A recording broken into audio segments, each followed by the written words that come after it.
saí do médico, eu fui direto para a faculdade e fiquei lá até quase 10 da noite. Então, eu deixei para gravar as duas pílulas hoje, né? Tendo em vista que é feriado, casou bem. Já comecei a nossa gravação. Vamos agora, eu vou partilhar com vocês aqui o nosso planner para que vocês possam ver exatamente onde nós paramos, certo? E o que nós vamos ver hoje. E aí, lembrando que amanhã, sábado, amanhã nós teremos aula normalmente, no formato presencial, tá? A partir das 8 horas da manhã lá na FIC. E aí eu vou até colocar o enquete no grupo para confirmar a presença por conta da impressão do material, tá certo? Deixa eu só compartilhar aqui com vocês o nosso planner, para vocês verem exatamente onde nós estamos. Estamos aqui na semana 5, ó, do nosso planner, tá? Se vocês estiverem com o cronograma já impresso na mão, melhor ainda. E estamos aqui, ó, no conteúdo de Direito Civil e Tributário. Essas serão nossas disciplinas de hoje. E também nós vamos estudar penal, tá? Que é o nosso conteúdo da pílula do conhecimento, né, da data de hoje. E aí nós vamos estudar penas e concurso de crimes. Dentro de Direito Civil nós vamos ver contratos. E dentro de Tributário nós vamos ver agora conceitos e espécies tributárias, tá certo? Então eu vou começar já com vocês, iniciando com Direito Civil. Vocês conseguem ver os slides? Conseguem ver, TT? Sim, professora. Pronto, vamos embora. Vamos conversar sobre os contratos. Nós já vimos muita coisa já de direito civil, né? Já superamos as obrigações, já falamos sobre as formas especiais de pagamento, já finalizamos a teoria das obrigações, e agora nós vamos conversar sobre contratos, né? Aqui. Vamos conversar sobre contratos. E aí, minha gente, necessariamente, para que nós possamos conversar sobre contratos, vocês precisam ter o conhecimento sobre obrigações. Por quê? Porque contrato nada mais é do que uma espécie de obrigação. Tá? As obrigações, elas podem surgir através de um acordo de vontades, ela pode surgir a partir da legislação e ela pode surgir a partir de um ato ilícito. E aí, quando nós falamos em uma obrigação que surge a partir de um ato de vontade, eu necessariamente estou falando de um contrato, tá? E o contrato nada mais é do que uma das fontes da obrigação, como eu acabei de falar, que vai criar, modificar ou extinguir relações jurídicas, né? Então, é a partir da realização de um contrato que você consegue firmar algum acordo de vontade para satisfação de alguma prestação. E essa prestação, ela pode ser uma obrigação de dar, pode ser uma obrigação de fazer, ou pode ser uma obrigação de não fazer, como nós estudamos lá em Teoria Geral das Obrigações, tá certo? Um tema que é muito recorrente na FGV, quando eu falo de contratos, são justamente as classificações, né? E vocês sabem que se vocês forem para a doutrina, vocês vão ver que tem zilhões de classificações para os contratos, mas eu só trago aqui para vocês as que de fato a FGV cobra, tá? Porque dependendo do doutrinador que você estude, você vai verificar que tem classificações que têm muito mais elementos em umas doutrinas do que em outras. Mas eu acredito que a essência, ela se mantém, tá? Aquilo que é essencial dentro das classificações, os doutrinadores pensam da mesma forma. E aí eu trouxe, acho que são mais recorrentes, aqui, acho que mais caem nas provas da FGV, tá certo? E aí vamos começar pela primeira classificação, quanto à forma. Então, quanto à forma, os contratos, eles podem ser solenes ou não solenes, tá? E aí, o que é a solenidade, né? A solenidade é justamente a formalidade que é necessária para poder firmar um contrato, tá? Então, por exemplo, quando a legislação, o Código Civil exige que nos contratos de compra e venda que envolvam bens imóveis com valor superior a 30 vezes o salário mínimo vigente no país seja feito por meio de escritura pública, se está impondo uma solenidade, tá? Por quê? Porque, vejam só, o que é uma escritura pública? E aí eu acho que cabe a gente também entender. Uma escritura pública nada mais é do que um contrato. Gente, uma escritura pública é um contrato feito pelo tabelião, tá? Que é totalmente diferente da matrícula do imóvel. A matrícula do imóvel é o registro do imóvel. O fato de você ter uma escritura pública não significa dizer que você tem a propriedade ainda. Por quê? Porque a propriedade ela é conferida quando aquele contrato ele é registrado na matrícula do imóvel, porque cada imóvel tem sua matrícula, e dentro da sua matrícula tem todo o seu histórico. Então, a escritura pública, gente, é o contrato, como esse contrato que nós fazemos de gabinete, né, o contrato normal, só que feito pelo tabelião. Isso é a escritura pública. E aí, quando a lei exige que nas compras e vendas que envolvam imóveis com valor superior a 30 vezes o salário mínimo vigente do país sejam feitos por escritura pública, se está exigindo a solenidade. Tá? Então, existem algumas espécies contratuais das quais a legislação vai exigir uma solenidade. Isso é regra? Não, isso é exceção, porque a maioria das vezes os contratos eles são não solenes. Os contratos eles podem ser realizado sem qualquer solenidade que a lei exija, tá? Também o contrato, quanto à forma, ele pode ser consensual ou real. Vamos lá. O que é um contrato consensual? É aquele que se aperfeiçoa a partir do acordo de vontades. Então, vamos lá. Vamos supor que eu realizo a compra e venda de uma moto, junto com o TT, né? Estou um pouquinho com alergia hoje de manhã. E aí eu realizo o contrato com o TT de uma compra e venda de uma moto. E aí o que é que acontece? A partir do momento que eu faço o contrato de compra e venda, esse contrato por si só, ele já faz com que o TT tenha a obrigação em relação a mim e eu em relação a ele. Então, mesmo que a moto não tenha sido entregue ainda, mas o nosso acordo de vontade já gera um direito subjetivo para mim e para a TT de cobrar um ao outro. Tanto de TT de cobrar a moto, quanto eu cobrar de TT o dinheiro, por exemplo. Tá? Então, os contratos consensuais são aqueles que se aperfeiçoam com o mero acordo de vontade. Já o contrato real é aquele que exige a efetiva entrega da coisa para poder se aperfeiçoar. Vou dar um exemplo, o contrato de empréstimo envolvendo bens infungíveis, que são os comodatos, né? Então, esses contratos de empréstimo é o seguinte, né? Vamos supor que PT diga assim, professora, me preste seu celular. Eu digo, tá certo, eu empresto. Veja, enquanto o celular estiver em minha propriedade, enquanto o celular estiver no meu poder, eu ainda não tenho direito de exigir nada de TT e de TT de mim. Então, eu só vou ter a obrigação, eu só vou ter, na verdade, o direito de exigir alguma coisa de TT quando eu entregar o celular para ele. Porque a partir do momento que eu entrego o celular para ele, faz surgir para ele o quê? A obrigação de restituição, a obrigação de restituir esse bem. Então, nos contratos de empréstimo, sim, ele só se aperfeiçoa com a entrega. O mero acordo de vontade não é suficiente para gerar obrigação. Só gera obrigação a partir do momento que é a entrega, tá certo? Com relação ao tempo, os contratos eles podem ser instantâneos, de execução diferida ou de trato sucessivo. O que é um contrato instantâneo? O contrato instantâneo é aquele cuja sua execução acontece na mesma data da celebração. Então, celebrei o contrato hoje, ele será cumprido hoje. O que é um contrato de execução diferida? É aquele cujo cumprimento é determinado pelas partes em uma data posterior. Agora, lembrando que é uma data única. Então, vamos lá. Eu realizei um contrato de compra e venda de um carro hoje, mas esse contrato ele só vai ser entregue e eu só pagarei o valor no dia 30 de março. Então, esse contrato é um contrato quanto ao tempo de execução diferida, porque a execução, o cumprimento do contrato ficou para uma data posterior. E nós temos também os chamados contratos de trato sucessivo, que é justamente o contrato cuja execução se dá em prestações, né? Que é a famosa compra a prazo. Então, quando você compra um sapato e divide em 12 prestações, a execução vai se dando a partir do momento que você vai efetuando os pagamentos, tá certo? Dentro das classificações dos contratos, nós vamos ter também os princípios, né?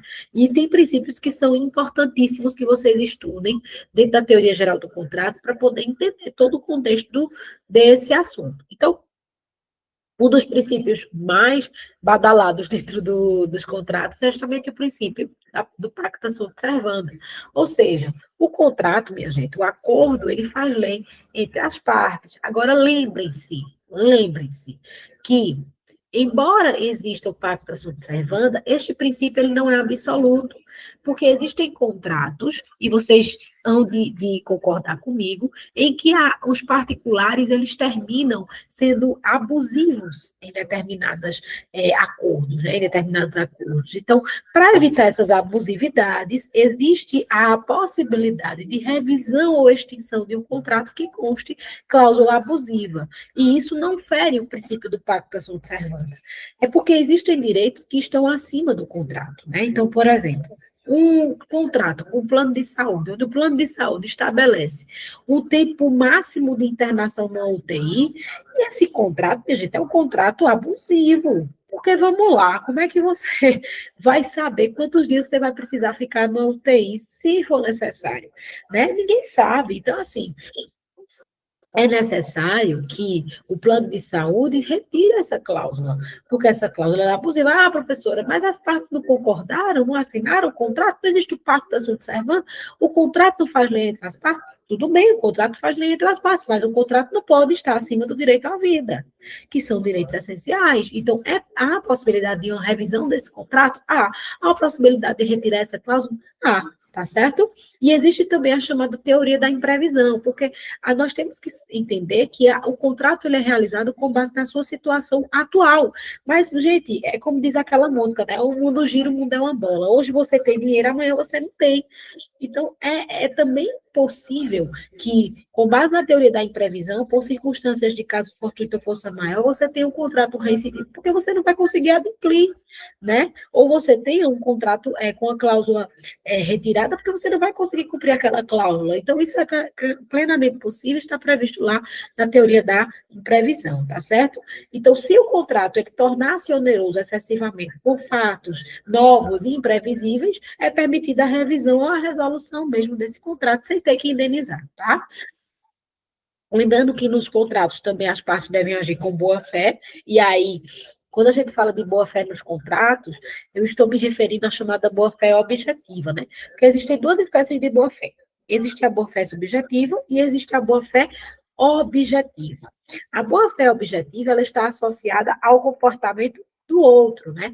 Está associada justamente à expectativa que eu gero em relação a outra pessoa, tá? Então, por exemplo, e eu vou trazer um exemplo bem claro, que é o exemplo que Tartuce traz do vendedor de amendoins, né? O vendedor de amendoins, quando ele lhe traz aquela amostra do amendoim, ele diz, olha, prove, se for bom, você compra. E aí você faz a prova da amostra e você verifica que essa amostra ela é boa, então isso vai gerar uma expectativa de que o saco de amendoins que você vai comprar é da mesma qualidade, é do mesmo jeito. Então, você vai e compra, porque foi gerada uma expectativa em você em relação a isso. E aí você vai você contrata por isso, né?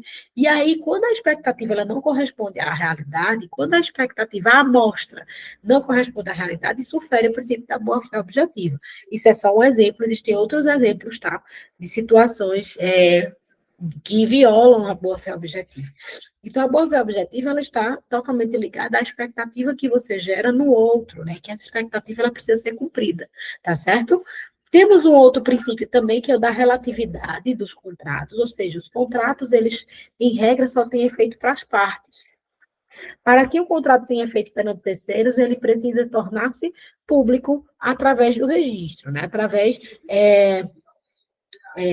quando você reconhece em cartório, quando você faz o registro, você consegue torná-lo público. Mas a regra é que o efeito ele é interpartes, tá certo? Existe também a possibilidade de um contrato, mesmo tendo efeito interpartes, ele atinja terceiros. Por exemplo, quando esse contrato ele tem garantia, garantia pessoal, como, por exemplo, a questão da fiança, né? A fiança é um exemplo de uma garantia pessoal e é um exemplo de um terceiro aí entrando na relação entre as partes, tá certo? Belezinha?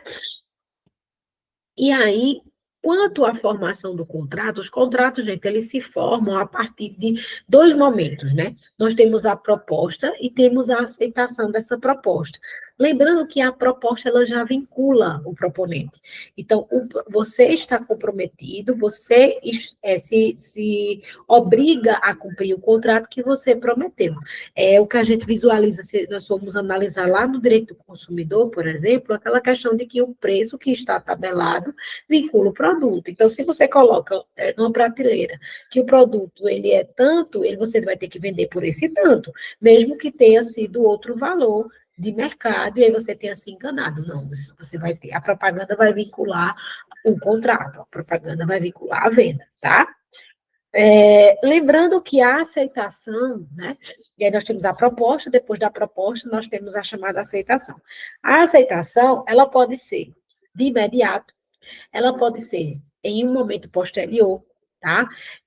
A outra pessoa que recebeu a proposta, ela pode fazer uma contraproposta, e aí pode se compor com relação a isso, certo?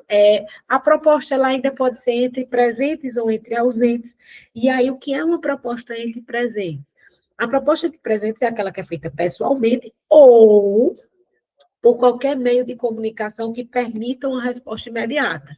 Então, vamos lá. Uma proposta realizada pelo WhatsApp. Pelo WhatsApp. Ou então uma proposta realizada por telefone. Uma proposta realizada por telefone é uma proposta entre presentes. Porque o meio de comunicação permite uma resposta imediata. Da mesma forma, o WhatsApp também é uma proposta entre presentes. O que é uma proposta entre ausentes? É aquela onde você tem a certeza de que a resposta não vai vir na mesma hora. Por exemplo, o e-mail. Né? Quando você manda a proposta por e-mail, você já sabe que a resposta só vai vir depois. Então, nessa circunstância, nós estamos diante de uma promessa entre ausentes, tá certo? Lembrando que, caso o proponente, quem é o proponente? É aquele que faz a proposta. Ele faça a proposta e se arrependa. Se ele se arrepender e ele mandar essa retratação no mesmo momento em que mandar a proposta, ou antes do aceitante visualizar a proposta, essa proposta fica sem efeito. Então, eu posso me arrepender da proposta que eu fiz? Pode. Agora, eu não posso deixar que o aceitante tenha conhecimento dessa proposta. E aí, eu já anexo a retratação antes mesmo dele ter esse conhecimento, tá certo? Ainda com relação aos contratos, né, nós vamos falar agora sobre os chamados vícios redibitórios, né? Nós já sabemos que os contratos, eles podem envolver a prestação consistente na obrigação de dar, fazer ou não fazer. E mais especificamente na obrigação de dar, quando nós estamos lidando com o objeto, nós temos que entender que existe a possibilidade dos chamados vícios redibitórios, que são os defeitos ocultos ou aparentes, que tornam a coisa imprópria ou desvalorizada, tá? Veja, quando você compra alguma coisa, você tem o direito de receber ela nas perfeitas condições. Se ela tem algum... E esse vício, ele não era... Deixa eu só aceitar aqui alguém, que alguém pediu para entrar.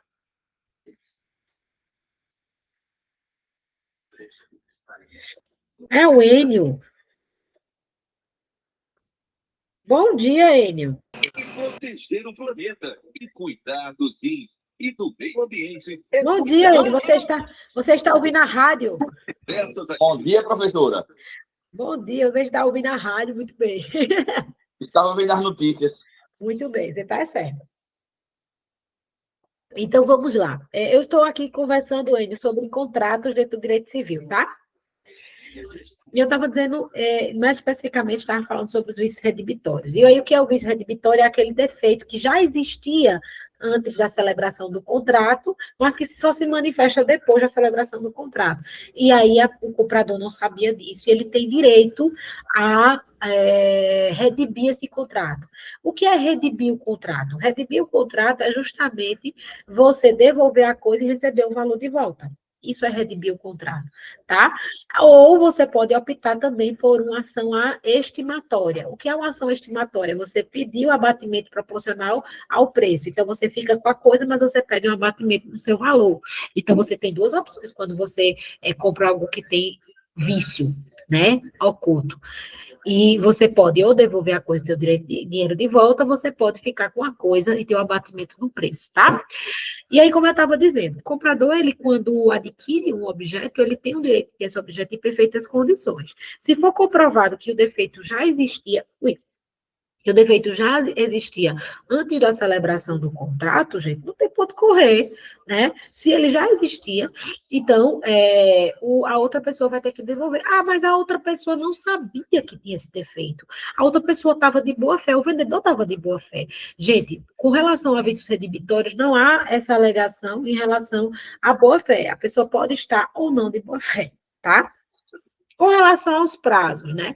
Em relação aos prazos, para a alegação do vício redibitório, vai depender do bem. Se o bem for móvel, com o vício oculto, ou seja, que você não sabia, né, que esse vício não apareceu pela celebração do contrato, você soube depois, o prazo é de 180 dias para constatar e mais 30 dias para ajuizar. Se for bem imóvel, 1 ano para constatar e 1 ano para ajuizar a ação, tá? E aí, o que acontece? O que é que acontece? Se o vendedor não sabia do vício, se ele estava de boa fé, ele vai ter que redimir o contrato, ele vai ter que devolver o dinheiro e vai ficar com a coisa. Agora, se o vendedor, ele estava de má fé, olha, presta atenção no que eu vou dizer, isso é muito importante. Todas as vezes que o vendedor estiver de má fé, todas as vezes, em todos os aspectos do contrato de direito civil, toda vez que o vendedor estiver de má fé, ele vai ter que, além de restituir a coisa, ele vai ter que pagar por perdas e danos, está lá no artigo 443 do Código Civil. E vamos para uma questãozinha sobre isso, tá? Maria decide vender sua mobília para Viviane, sua colega de trabalho. A alienante decidiu desfazer-se de seus móveis, porque após serviço de detetização, tomou conhecimento que vários já estavam consumidos inteiramente por cupins, mas preferiu omitir tal informação de Viviane. Formado o acordo, 120 dias após a transição, Viviane descobre o primeiro foco de cupim pela erupção que se formou em um dos móveis adquiridos. Poucos dias depois, Viviane, após investigar a fundo a condição de toda a mobília adquirida, descobriu que estava toda infectada. Assim, no dia 25, 25 dias após a descoberta, moveu a ação com o objetivo de redimir o negócio, devolvendo os móveis adquiridos e reavendo o preço pago, mais perdas e danos. Sobre o caso apresentado, assinale a alternativa correta. Letra A. A demanda redibitória é tempestiva, porque o vício era oculto e, por sua natureza, só podia ser conhecido mais tarde, iniciando o prazo de 30 dias da ciência do vício. Letra B. Em vez de rejeitar a coisa, redimir do contrato, deveria adquirente reclamar o abatimento do preço em sendo vício sanável. Letra C. O pedido de perdas e danos não pode prosperar, porque o efeito da sentença redimitória se limita à restituição do preço pago, mais as despesas do contrato. Ou letra D. A demanda redimitória é intempestiva, pois quando o vício puder ser conhecido mais tarde, o prazo de 30 dias é contado a partir da ciência, desde que dentro dos 90 dias, dentro dos 90 dias da tradição. O que é a tradição? É a entrega da coisa. Gente, o nosso gabarito, sem dúvida, é a letra A. A ação redibitória, ela é tempestiva, ou seja, ela está dentro do prazo, porque o vício ele era oculto, quando ela adquiriu, ela não sabia que esses móveis tinham cupins, né? E aí, nesse caso, ela só podia conhecer o vício depois. Então, ela vai ter um prazo de 30 dias de quando ela teve ciência, né? E aí, nesse caso, serão 180 dias para ela constatar e mais 30 dias para ela ajuizar a demanda, tá? Vamos lá. Vamos agora avançar aqui para evicção e extinção dos contratos, tá? É um outro conteúdo muito importante quando nós estamos falando de contratos. Primeiro, o que é evicção? Né? Evicção é o conteúdo que está lá no 447 do Código Civil e que é muito conversado dentro da teoria geral, né? Evicção, minha gente, nada mais é do que a perda da coisa adquirida por uma decisão judicial ou administrativa que reconhece o direito perante o terceiro, ou seja, você negociou sobre algo que não pertencia a você. Então, você vendeu um bem que não era seu, né? Então, isso acontece muito, é aquela chamada de venda de bem alienado, né? E aí, quando a gente fala em venda de bem alienado, vem justamente da evicção, vem justamente dessa questão. Existe o alienante, que é a pessoa que vende, existe o evicto, que é a pessoa que compra, que é o adquirente, que é chamado de evicto.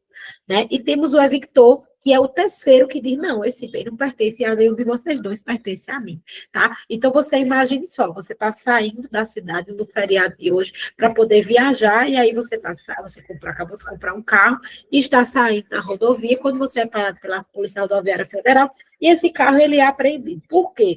Porque, na verdade, esse carro está sendo objeto de busca e apreensão de um contrato que foi realizado, e esse terceiro não cumpriu o contrato, e aí pertence a essa outra pessoa. Vê, imagine, você comprou de boa fé o bem, você vai perder o bem. Porque a evicção, gente, ela atinge mesmo o terceiro que esteja de boa fé, mesmo o terceiro que não sabia, ele vai perder o bem de todo jeito. E aí, o que acontece? Quais vão ser os efeitos da evicção? Os efeitos da evicção é o seguinte: quem adquiriu a coisa vai perdê-la, só que quem perdeu, o adquirente, o evicto, ele vai ter direitos. E aí, qual é o direito que ele vai ter? Ele vai ter o direito de exigir do vendedor, de que ele vendeu a coisa, a restituição, né, o valor pago, a restituição do valor pago, e vai também ter o direito de exigir indenização. Tá? E essa indenização, ela é a indenização mais severa do Código Civil, dos casos da evicção. Tá? É uma indenização pesada, que é uma indenização do artigo 450 do Código Civil.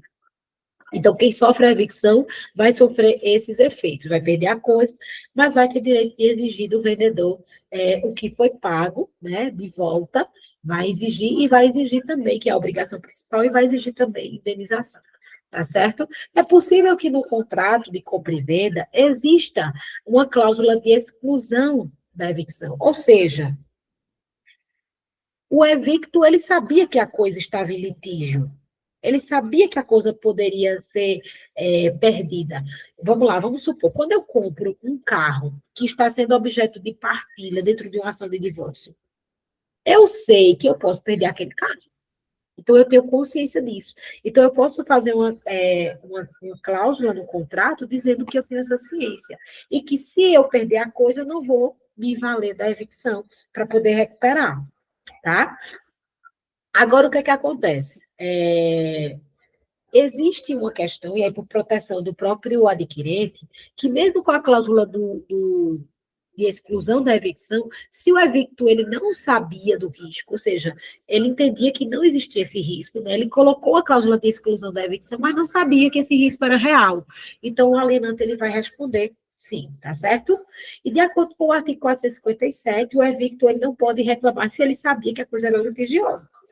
Tá? Então, é uma questão de bom senso e de boa fé, beleza? E aí, como eu disse para vocês, qual é a responsabilidade do alienante? É restituição do valor dos frutos, das despesas, dos custos, dos honorários, ou seja, ele paga tudo, tá? Essa indenização é uma indenização bem severa, está lá no artigo 450 do nosso Código Civil, tá bom?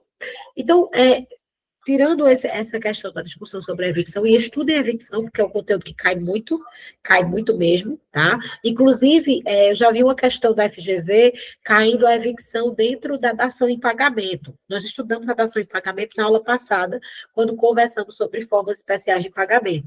E o que é a dação em pagamento? A dação em pagamento é quando o comprador e o vendedor se obrigam em relação a um determinado objeto, e chega a data de entregar o objeto, e aí o devedor ele não tem aquele objeto para entregar. E aí ele pergunta ao credor se ele aceita o objeto diverso. O credor não é obrigado a aceitar o objeto diverso, mas quando ele aceita o objeto diverso, houve a dação em pagamento. E se esse objeto diverso for objeto de evicção? Aí o que é que vai surgir para esse credor? Vai surgir para esse credor o direito dele exigir a obrigação principal, a obrigação anterior, mais a indenização por parte do alienado, tá?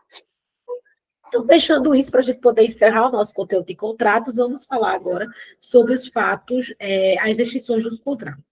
Então, os contratos, eles podem se extinguir, seja por situações, fatos anteriores à sua celebração ou fatos posteriores à sua celebração, que são chamados fatos supervenientes, né? Então, se o contrato ele constar alguma invalidade, seja ela nula ou relativa, esse contrato pode ser extinto. Então, por exemplo, o contrato celebrado por um menor de 14 anos, sem a devida representação, para 16 anos, sem a devida representação, tá? Por exemplo, quando o próprio contrato ele prevê uma cláusula de arrependimento, Então, são situações, fatos anteriores ao contrato que geram a sua extinção. E temos também a extinção do contrato por fatos posteriores, que só aparecem depois da celebração, como, por exemplo, o caso de inadimplemento, ou onerosidade excessiva, que gera a resolução do contrato. Temos a resilição do contrato, que é o chamado de extrato, né? Quando você quer desfazer o contrato, ele está sendo cumprido direitinho, mas você quer desfazer, aí você vai chamar de extrato. E tem a chamada exceção do contrato não cumprido, né? Que está previsto lá no artigo 476 do nosso Código Civil. E vamos para mais uma questãozinha para a gente poder fechar essa temática de contratos e adentrarmos aí no direito tributário, tá? Joana doou a Renata um livro rápido do direito civil que constava a coleção da sua falecida avó, Marta. Esta, na condição de testadora, havia destinado a biblioteca como legado, em testamento para sua neta Joana, legatária. Renata se ofereceu para visitar a biblioteca, circunstância no qual se encantou com a coleção de clássicos franceses. Renata, então, ofereceu-se para adquirir ao preço de R$ 1.000 todos os livros da coleção, oportunidade em que foi informada por Joana acerca da existência da ação que corria na vara de sucessões, movida pelos herdeiros legítimos de Marta. A ação visava impugnar a validade do testamento e, por conseguinte, a reconhecer a ineficácia do legado recebido por Joana. Mesmo assim, Renata decidiu adquirir a coleção, pagando o respectivo preço. Diante de tais situações, assinale a alternativa correta. Quanto aos livros adquiridos pelo contrato de compra e venda, Renata não pode reclamar a Joana pela evição, pois sabia que a coisa era litigiosa. Letra B. Com relação ao livro recebido em doação, Joana responde pela evição, especialmente porque na data da avença, Renata não sabia da existência do litígio. Letra C. A informação prestada por Joana e a Renata acerca da existência de litígio sobre a biblioteca que recebeu em ser legado deve ser interpretada como cláusula tácita do reforço da responsabilidade pela evição. Ou letra D. O contrato gratuito firmado entre Renata e Joana classifica-se como contrato de natureza aleatória, pois Marta soube posteriormente do risco da perda pela evição. Gente, resposta letra A, de acordo com o artigo 457. Quanto aos livros adquiridos pela compra e venda, Renata não pode reclamar pela evição, porque ela sabia que a coisa era litigiosa, recai sobre ela o artigo 457 do nosso Código Civil. Na próxima aula, nós vamos estudar contratos em espécie, tá? E aí, eu vou agora adentrar com vocês, estudem a parte de teoria geral dos contratos, porque é a base de tudo, tá? Para depois adentrarmos aí nos chamados contratos em espécie, tá bom? Deixa eu só compartilhar aqui. Vamos agora adentrar lá no direito tributário. E de acordo com o nosso planner, hoje nós vamos estudar o conceito de tributos e vamos estudar as espécies tributárias, tá? Vamos embora. Então, como vocês já sabem, são 5 questões de tributário, né? Está lá no meu top 2 essa disciplina. E vamos estudar agora os conceitos tributos, tá? Então, vamos adentrar no direito tributário, sair um pouquinho do direito civil e vamos estudar agora o conceito de tributos. O conceito de tributo está lá no artigo 3º do CTN, do Código Tributário Nacional, e o artigo 3º ele vai dizer que o tributo é toda prestação compulsória, prestação pecuniária compulsória. Compulsória quer dizer o quê? Obrigatória. Você não tem a prerrogativa de pagar ou não, você deve pagar, né? Em moeda ou cujo valor dela se possa exprimir, que não constitua sanção de ato ilícito instituída em lei e cobrada mediante atividade administrativa plenamente vinculada. Então, quais são os elementos do tributo, só para a gente poder destrinchar esse conceito?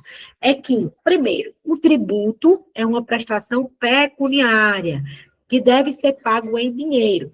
Em regra, em exceção, pode ser pago por bens imóveis, desde que haja lei específica definindo e determinando isso, tá? Então, não se admite pagamento de tributos com bens móveis ou serviços. Voltando, o tributo é uma prestação pecuniária. Se é uma prestação pecuniária, ela deve ser paga em dinheiro, tá certo?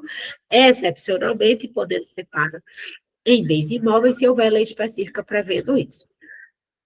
É uma prestação compulsória, por quê? Porque o pagamento ele é obrigatório, não depende da vontade do contribuinte, né? Nós pagamos para respirar, nós pagamos para viver. Outra coisa também, decorre do próprio ato de império do Estado, né? E o pagamento do tributo, ele tem uma finalidade, que é justamente atender o interesse público, né? Não pode constituir sanção de ato ilícito, ou seja, o tributo, ele não é punição, né? Então, o exemplo que eu trouxe aqui foi, não se pode cobrar IPVA extra por infração de trânsito, tá? Não se pode cobrar tributos para punir o particular. O tributo, ele é cobrado para que o Estado possa promover direitos e garantias fundamentais coletivas, tá? E não para punir o contribuinte. Então, não pode ter esse caráter, certo? Agora, lembre-se da teoria do pecúnia non lite, ou seja, gente, o tributo, ele não tem cheiro. Vocês já ouviram falar sobre isso? Ou seja, não importa o fato gerador, se o fato gerador do tributo é lícito ou ilícito. O que importa é que, se ocorrer o fato gerador, vai gerar a obrigação de pagar o tributo. O exemplo que eu coloquei aqui foi a renda aferida a partir do tráfico de drogas. Veja, a origem da renda, ela é ilícita. Ela não é lícita. Agora, eu posso tributar? Pode, porque o que é que o código diz?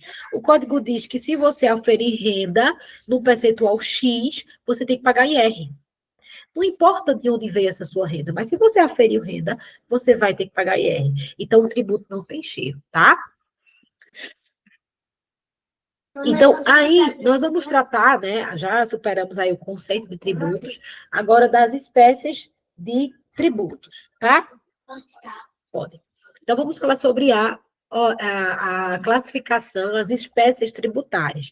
E dentro das espécies tributárias que o nosso CTN traz, nós vamos ter os impostos, as taxas, as contribuições de melhoria, os empréstimos compulsórios e as contribuições sociais, né? Os impostos, gente, eles são chamados tributos não vinculados, ou seja, eles não têm uma contrapartida direta, tá? Eles não têm uma destinação direta também. Eles são impostos que são recolhidos para atender os chamados direitos sociais. Então, quais são esses impostos? São o IR, o ICMS, o IPTU, tá certo? As taxas, elas já têm um direcionamento, ou seja, elas são cobradas por um serviço específico e divisível ou o exercício do poder de polícia. Por exemplo, a taxa de lixo, que já sabe para onde vai, né? A taxa de fiscalização, certo? Existem também as contribuições de melhoria, que são as cobranças por obra pública que valoriza imóvel. Então, por exemplo, a partir do momento que se coloca um asfalto em frente ao imóvel, você está valorizando esse imóvel. Então, é lícita a cobrança de contribuição de melhoria nesse sentido, tendo em vista que você teve uma valorização do seu imóvel em razão daquela obra pública, tá? Temos também o empréstimo compulsório, lembrando que o empréstimo compulsório ele é criado pela União, tá? Por meio de lei complementar, em casos de guerra, calamidade ou investimento urgente. Exemplo, empréstimo para a reconstrução nacional, tá? Eu não sei como é que vai ser a nossa situação agora, porque nós estamos aí com a guerra acontecendo, né, no meio do mundo, e o Brasil, vocês sabem que aqui no Brasil, nós só temos armamento para 2 horas de guerra, né? Então, numa situação de guerra, eu acho que não dá nem tempo o presidente ele fixar o empréstimo compulsório, porque daqui para lá não vai existir mais ninguém, né? Não é, Enio? Tu concorda? Corra, professora, corra! Não vai restar um para contar a história, meu amigo. Se a guerra chegar aqui, acabou-se todo mundo em 2 horas. E temos também as contribuições especiais, né, que são financiamento de atividades específicas. Então, nós temos aí o INSS, o PIS, o COFINS, a OAB, o CREA, que são as contribuições cobradas para determinadas categorias, tá? Lembrando que os tributos, né, eles são instituídos por lei, e aí essa lei, normalmente, em regra, é uma lei ordinária, tá? que passou por um processo legislativo, mas em alguns casos a Constituição vai dizer que alguns tributos devem ser criados por lei complementar. E lembrem-se que eu já trouxe para vocês lá em Constitucional que não existe uma diferença em termos de matéria do que tange a lei complementar e a lei ordinária. O que é que diferencia uma lei complementar e uma lei ordinária? O processo legislativo. Porque o processo legislativo de uma lei complementar é mais duro, é mais difícil, é um quórum maior do que o da lei ordinária. E aí, o que é que a Constituição faz? Quando a Constituição considera a matéria muito importante, a Constituição diz assim, não, essa matéria vai ser por lei complementar, ou seja, vai ser por um processo mais difícil. E quais são os tributos que a Constituição exige a lei complementar? O IGF, né? O Imposto sobre Grandes Fortunas, temos também o empréstimo compulsório, os impostos de contribuições residuais, o IS, o IBS, o CBS. Então, são tributos que a legislação vai dizer que tem que ser por lei complementar, tá? Outra coisa também, com relação à cobrança dos tributos, nós sabemos que a cobrança dos tributos é um ato administrativo vinculado, ou seja, a administração ela deve seguir o que está previsto em lei, sem qualquer discricionariedade. Tá? Vamos responder uma questãozinha sobre as espécies tributárias. Então, bem curtinha, ó. A respeito das espécies tributárias, é assinada a alternativa correta. O CTN adota a teoria tripartite, segundo a qual os tributos se dividem em impostos, taxas e contribuições especiais. Letra B. A teoria pentapartite, adotada no ordenamento jurídico, divide os tributos em 5 espécies tributárias: impostos, taxas, contribuições especiais, contribuições de melhorias e impostos residuais. Letra C. Com o advento da Constituição Federal, foram incluídas no ordenamento jurídico mais 2 espécies tributárias, o empréstimo compulsório e contribuições de melhoria. Ou letra D. No Brasil, foi adotada a teoria pentapartite, em que pese o Código Tributário Nacional, recepcionado pela Constituição de 88, dispõe expressamente somente sobre 3. Gente, é muito importante esse conhecimento, porque cai muito na prova da FGV. E a nossa resposta é realmente a letra D. Porque o CTN, ele só previa 3 espécies de tributos. Mas com a Constituição Federal, nós tivemos o acréscimo de mais 2, formando aí a nossa teoria pentapartite. Então, atualmente, nós temos 5 espécies tributárias, tá? Que são os impostos, taxas, contribuições especiais, contribuições de melhoria e o empréstimo compulsório. Belezinha? Ok. Até aqui. Ok, até aqui. Ok, professora. Pronto. Ok, até aqui, tá? E aí é importantíssimo que vocês estudem esses impostos em espécie, tá? Estudem de forma bem pormenorizada essas espécies tributárias, porque elas caem bastante. Belezinha, vamos continuar, na verdade, né? Vamos para outra pílula do conhecimento. Eu vou ter que fechar essa reunião de agora, porque já completamos o nosso tempo. E nós nos encontramos daqui a pouquinho na próxima pílula. Eu vou abrir um outro link, tá? E vou mandar para vocês. Combina.